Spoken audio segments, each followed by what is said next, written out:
I made chili last night. I don't know why I brought that up. When someone dies, do you keep them in the group chat? I feel like you have a story about this. No, I don't. Okay. But I was talking about this with my boys. So I think one of them put this in the jar. Okay. Because at one point my friend said, if I die, will you keep me in the group chat? And it is and I said, that's a good jar question. You should put it in the jar, as I have known to do with my friends. Yeah. So it looks like they followed my directions. They went to jarofpain.com and put in the question. So now I'm forced to answer it on a public platform. I think a new group chat just exists. Wait, like created or yeah, there's just a new dynamic? You always keep the main chat. Yeah. You also create a new chat that doesn't make you sad every time you open it up.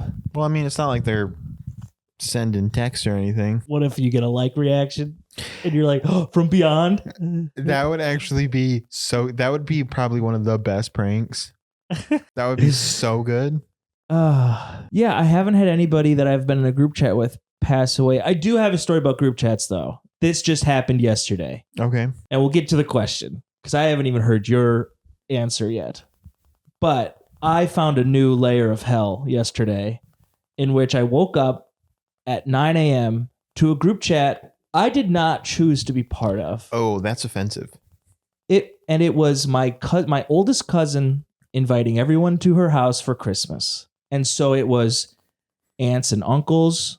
It was no one who knows how to use a group chat. It was green Android group chat, which are always a little sloppier, naturally. Mm-hmm. It was people who don't know how to use phones in a group chat with there was 20 people in there. And all morning my phone was going off and people, on iPhone, you can like something and it just stays on the message. But if someone with an iPhone likes an Android message, it repeats the message in the chat. This number liked this message, and it reposts the message.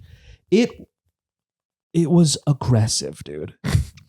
People going someone in the chat went, I don't even know who it was because I don't have any of these numbers saved. Yeah. I don't talk to them ever except at Christmas or whatever. And someone was like, hey, this is from cousin.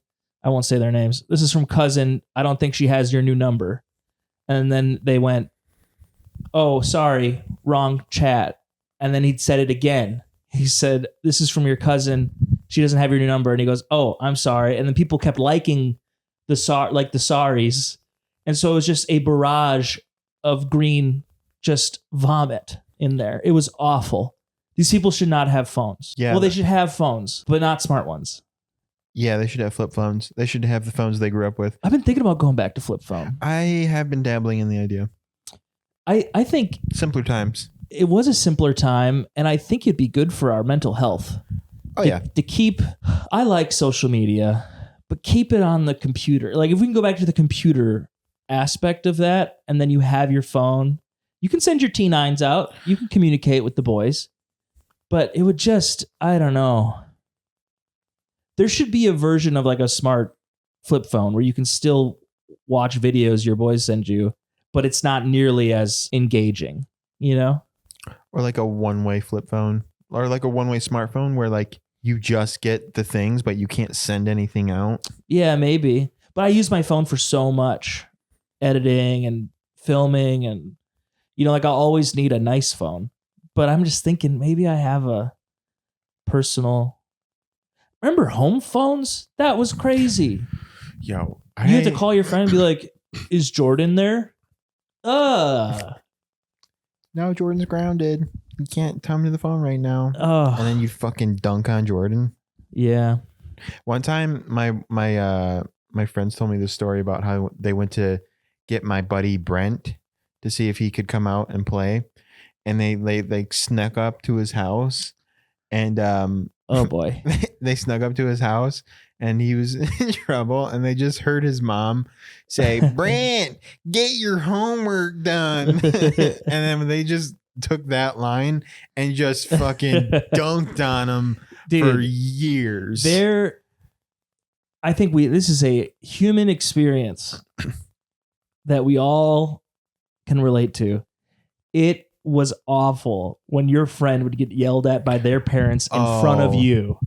Next level shame. Oh. Next level making fun of. I would never make fun. I would just feel bad. And because there's a lot going on behind the scenes. You're just there for 3 hours to play Crash Bandicoot. Yeah. And then their mom like rushes in and they're like da da da da da da da da da da, and you're like, holy fuck, he needs to clean his room.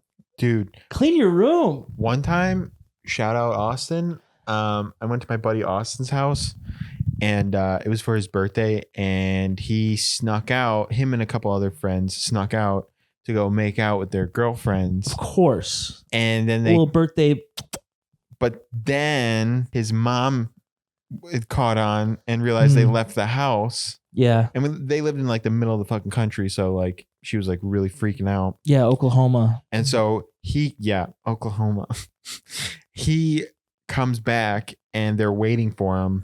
No. They were driving around. The parents were driving around. And so they snuck back in. They thought they made it. And we're like, actually, no, your parents are out looking for you. They're going to be back. And Austin had a stepdad named Keith. And he goes, dude, I swear to God, if Keith says one word to me, I'm going to tell him to jam it up his ass. And like his mom just like comes home with his stepdad, and his mom is just reaming Austin, just like yelling at him. And then Keith goes, she's right. And then Austin just goes, jam it up your ass, Keith. It was the funniest thing ever, dude. Keith said nothing. He was just agreeing with the mom, and then he just fucking like, jam it up your ass, Keith. Step parents has got to be a weird dynamic, because you're like, this guy's here to bone my mom. Yeah, that's got to be. And I know you have experience with that. Maybe you were a little older by the time that started happening, but like as a 12-year-old, that would be fucking weird to me. Yeah, that's an awkward dynamic. And like the stepdad has to, in some ways, I feel like stepdad has to realize it's weird. It's like, yeah, I'm here to bone your mom. I'm sorry. I'm gonna turn her into an absolute slut tonight. You have no idea the version of your mom that I know. And she's crazy in bed. She's buck wild. You know Buck Jerry? Yeah. It's about your mom. So respect. Listen, I know you're able to talk back to me a little bit because I know that's a little weird. I just want to let you know. I want you to know that you can talk back to me, but I take all that frustration out when I pound your mom. Railing your mom. Oh, God. So back to the question about group chats.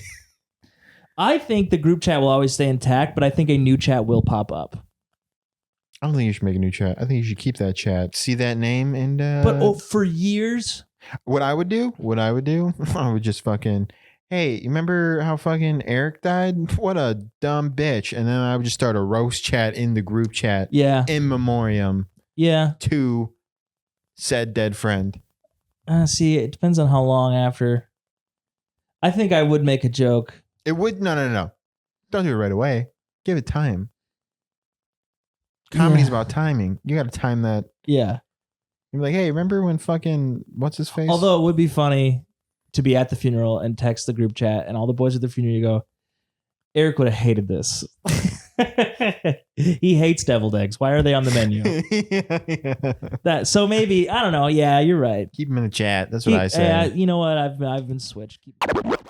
How do I explain the importance of 9/11 to Zoomers while also laughing at the memes?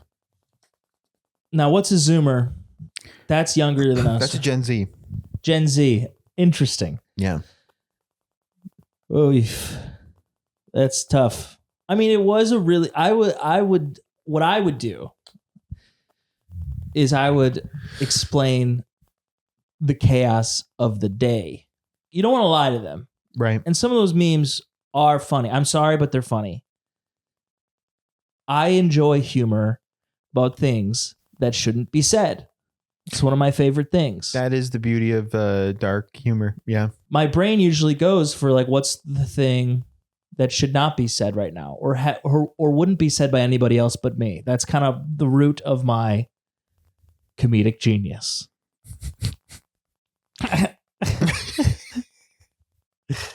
What a weird, that was a little goblin That now. was a weird.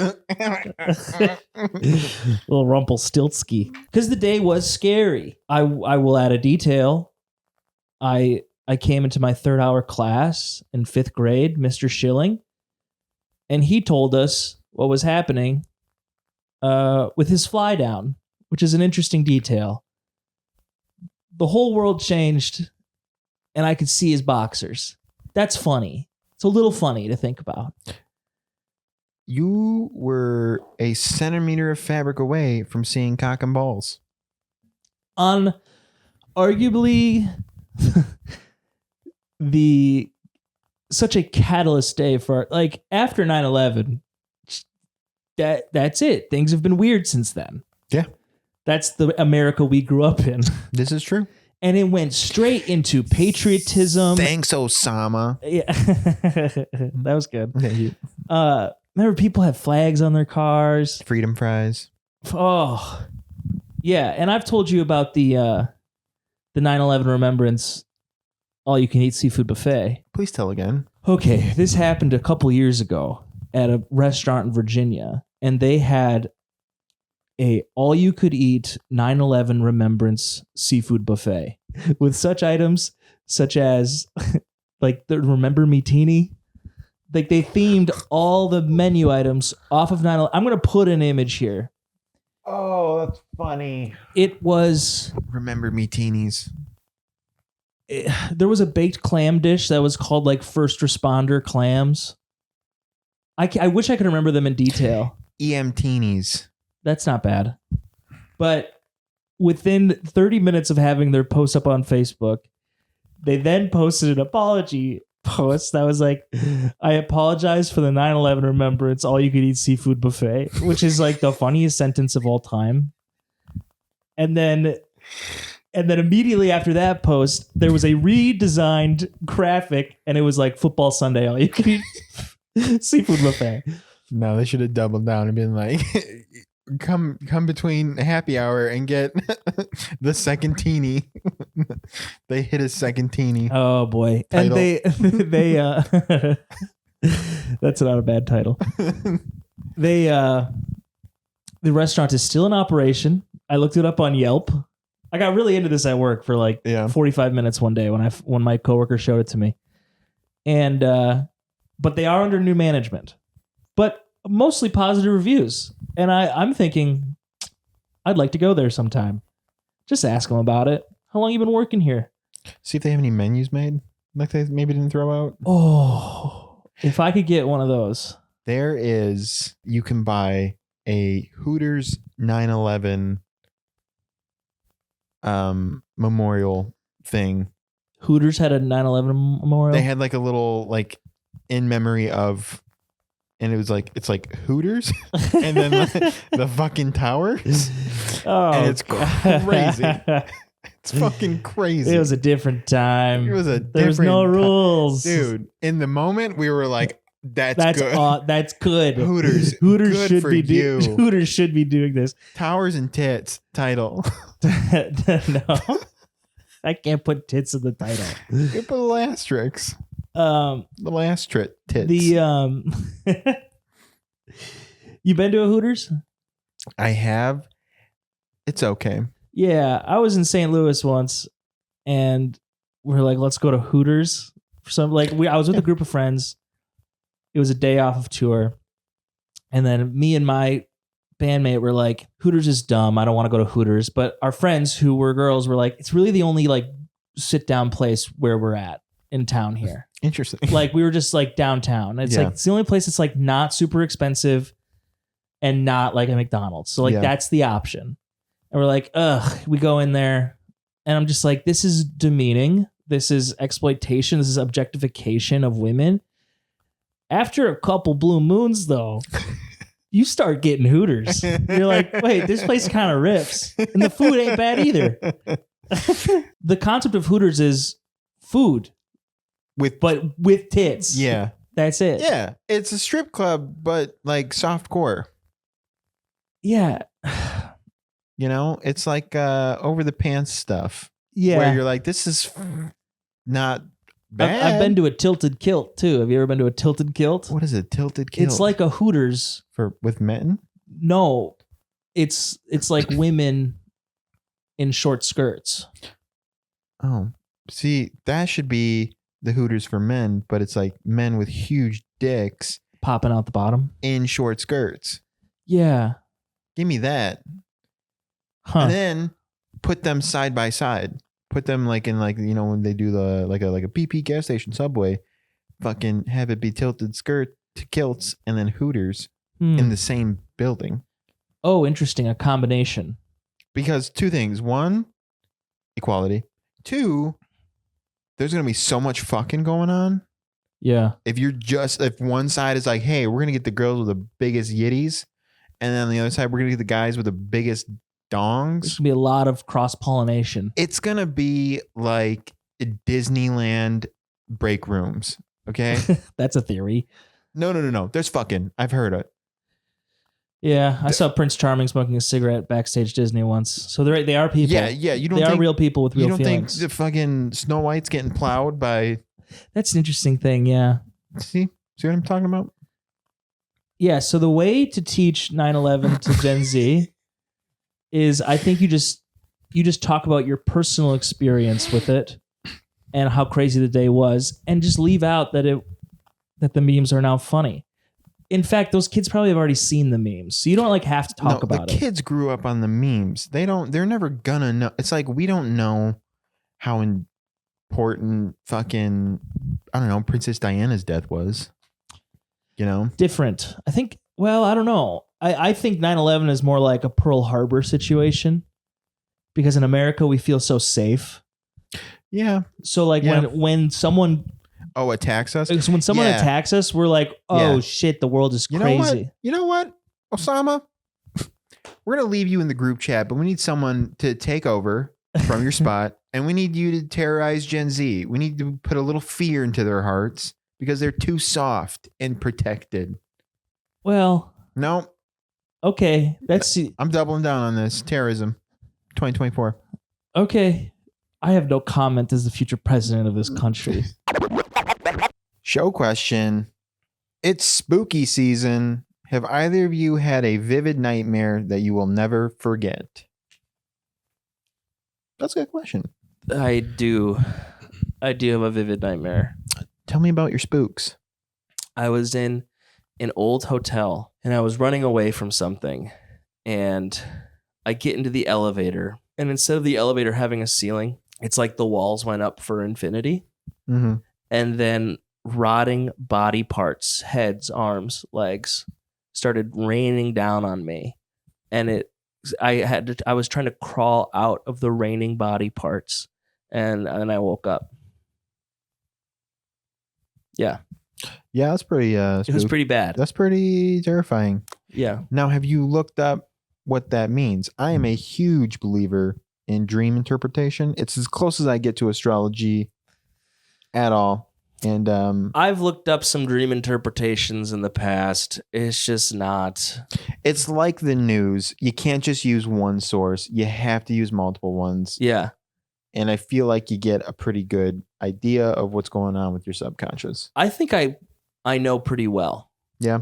I'm pretty self-aware, almost to a detriment. No. As my therapist would say. Yeah. Like, I'm so self-aware, it hinders me just being a person. Yeah. Because a lot of people just go about their life without thinking about what they're doing. And I'm thinking about everything I'm doing 1,000 times before I do anything. It's a little OCD-ish. How did she tell you to get around that? Just be bold, be myself, and not be scared to be myself. And that it's okay that I take up space. Like, I'm allowed to exist as a person in this world without apologizing for the fact that I am. Oh, yeah. And that's how I start the episodes, too, when I do those little intros. Yeah. I start with some affirmations. You're safe, you're beautiful, you're loved. Yeah, it's nice. And you start training your brain to say those things. Yeah. Because what my anxiety and depression does is it makes me feel like everybody secretly hates me and that everybody will get sick of me at some point. Yeah. And so I start to look for signifiers that they are getting sick of me and they are annoyed with me so that I can make the great escape first. Like, so I can protect myself from the pain of being abandoned once again But what happens is that becomes a self-fulfilling prophecy. Yeah. Because then I start pushing them away. Yeah. Without any communication of like, hey, what's going on? Yeah. Also, most people aren't thinking about me in that way. Yeah. I'm just thinking about myself in that way 1,000 times over. So it's just been a lot of growth in that sense. Yeah. And I don't need validation nearly as much as I used to, which is why I don't really feel the need to do stand-up. But sometimes I get the itch and I really got to do it. But, it just is what it is. I'm allowed to exist. It feels good. Feels good. Also, I've realized people can be annoyed with you and still like you. I used to, because I would be looking for those signifiers of distaste, I would think they're just done with me. Yeah. And they want to, throw me out of their life forever. Not the case. You can be annoyed with somebody and your mind can change. Like, that's what love is. Yeah. Is like coming back to it. So all these little big epiphanies this year, Right on. Yeah, you can be pissed at somebody and still really like them. Yeah, the world is gray. It is not black and white. Just because you don't like someone in the moment or like what they're thinking or doing or whatever, you still be like, chill with them. Yeah. It's whatever. Yeah, it's just interesting. Yeah. It's interesting. Also, by the way, I will never leave you. No, you don't have to say that. This abandonment thing is coming out in you now, and I don't like that. Stop it. Now I want to leave. Wait, what was the thing? Oh, nightmares. Oh, yeah. Do you have nightmares? Your dad left. You must have nightmares. I actually don't really have nightmares because of that. However, your life is a nightmare. My life is not a nightmare. My life is pretty chill, but I have been having, I had this weird dream that was almost like a nightmare where I was doing, and I'll break this down. Okay. I will break this down for you and get you to understand why I take dream interpretation so seriously. Okay. I had this dream that I was doing a Jeff Goldblum impression to this comedian named Ian Fidance. Great comedian. If you know him, you know him. If you don't, look him up. He's fun. And this was a killer Jeff Goldblum impression. You were ripping it. I like it's in those moments where you do impression of someone and it's actually like really good. Yeah. And then you're never able to do it again for some reason when you start thinking about it. And I was just doing this killer Jeff Goldblum impression in front of Ian Fidance, and Ian Fidance did not give a shit. Yeah. He was completely unfazed. Which is pretty true to reality, I think, if you were to live that dream. If I was to do a Jeff Goldblum impression in front of anybody, there would be a reaction. It's Jeff Goldblum. He is, as the kids would say, zaddy. There's no fucking reason there would be no reaction from a killer Jeff Goldblum impression. And he was giving me nothing in this dream. Yeah. Like absolutely not. Like he was looking at me apathetically. Like there was just nothing there with like a tinge of annoyance. Yeah. My biggest struggle with comedy lately is that I feel like I'm not me enough on stage. Like I'm wearing too much of my influence on my sleeve, which works in like music or like painting or art or whatever, but it doesn't really work with comedy. And that was my takeaway. It was like, I think subconsciously, I'm so afraid of being that influence that I'm not me. And so other comedians wouldn't respect my act. That was my takeaway from that dream. That's what I was going to say. Yeah. I broke that down silently over here. I was like, oh, he wants respect from comedians he respects, but he can't be himself to get that. He doesn't feel true enough in his own voice to get that respect. You're a modern day Freud. Yeah. But I would also say it takes a long time to find yourself. Yeah. In the comedy world, I have heard the quote, 10 years to find your voice. And I think everybody who starts out is just doing really loose impressions of all the comedians they really love. It's the same thing with music. Yeah. But you gather enough influences to create your own voice. Yeah. But that's why I try to tell you, Ben, it's not about working hard to be yourself. It's about loosening up to let yourself blossom. Right? Not your best quote, I like your other quote that's in the quote book, Yeah, sure. but I do see what you mean. Yeah, you can't tighten up. You gotta loosen up. That's at least how I am. That's why I go on stage with simply talking points, and I just find it. But it works. I get laughs. It's insanity. I know. It's insanity, and I can't stand by bulletins.